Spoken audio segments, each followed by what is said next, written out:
मानत सुख सेवक सेवकाई। भगवान से प्रेम करने वाला कोई दिख जाए तो कुछ बन जाए जितनी उतनी सेवा उसकी कर देना।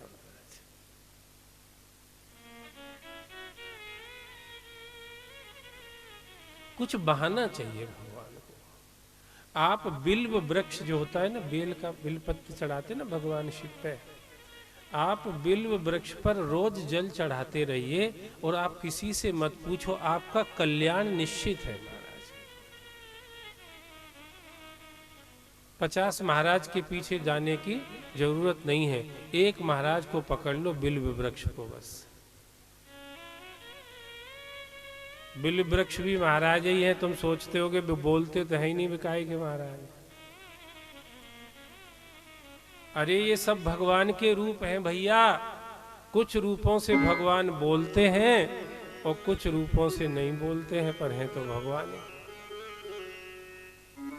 तो बिल्व वृक्ष के रूप में स्वयं कौन खड़े हैं? बोलो शंकर भगवान की जय। पीपल के रूप में स्वयं कौन खड़े हैं? बोलो विष्णु भगवान की जय। पलाश के रूप में स्वयं कौन खड़े हैं? बोलो ब्रह्मा भगवान की जय। ये सब भगवान ही खड़े हुए हैं। आपको मैं एक एक चीज बताता जा रहा हूं जो दिमाग में आती जा रही है। आपके हिसाब से जो आपको उचित लगे, सहज पड़े, सरल पड़े, सस्ती पड़े महाराज, उस एक क्रिया को पकड़ लेना। कल अपन ने उस बाई की कथा सुनी थी ना, कृष्णार्पण मस्तु।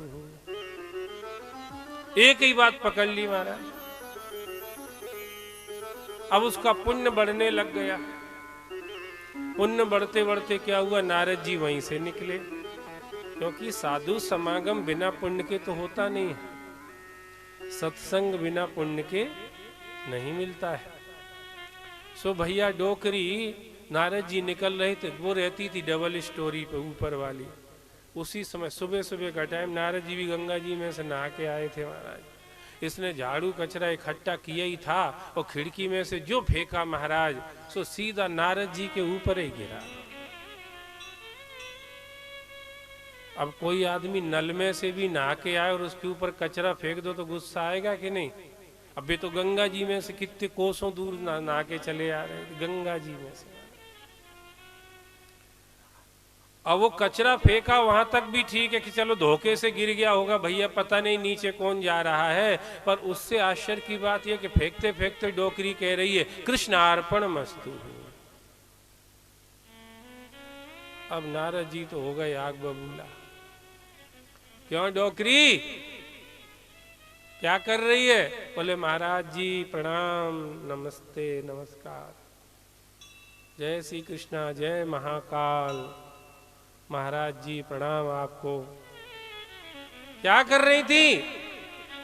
कुछ नहीं महाराज जी, सुबह सुबह का टाइम है, थोड़ा झाड़ू पोंछा कर रही थी।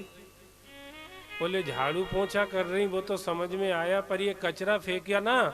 बोले हाँ, ये रोज यहीं खिड़की में से ही फेंक देती हूँ, उम्र ज्यादा है, चढ़ा उतरा बार बार जाता नहीं है, तो यहीं से फेंक देती हूँ। बोले चलो वहां तक भी ठीक है। बोल क्या रही थी? बोले कृष्णार्पण मस्तु। बोले ये विज्ञान तुम्हें किसने सिखाया है? बोले महाराज जी एक दिन हम कथा में चले गए थे, तो जो महाराज कथा सुना रहे थे उनने ये बात बता दी थी कि जो भी काम करो कृष्णार्पण मस्तु कर दिया करो। बातें तो बहुत सारी बताई थी, पर मेरे स्वभाव के हिसाब से मेरे को यही जम गई महाराज। जब से मैं नित्य प्रति यही काम करती हूं। क्यों डोकरी, तुझे इतना ही पता नहीं है भगवान को कोई कचरा भी अर्पण होता है क्या? बोले महाराज ने ये नहीं बोला था कि ये अर्पण होता कि वो अर्पण नहीं होता, महाराज ने तो यही बोला था कि जो भी करो सो कृष्णार्पण। अब अलग अलग कौन करे, सो हम तो जो आंख बंद करके जो करते सो कर ही देते महाराज। नारद जी गुस्से में, इतनी दूर से बेचारे नहा के आए, ने कर दिए धूल दूसरे, सो चढ़े ही चले गए ऊपर सीढ़ियों पे से, तो एक लपड़ दिया डोकरी को महाराज नारद जी ने। डोकरी पक्की भगत थी महाराज, जो लपड़ पड़ा उसने कह दिया कृष्णार्पण। भजन भक्ति अपन भी करते हैं, पर अपन पक्के नहीं रहते महाराज, कच्चे रहते हैं।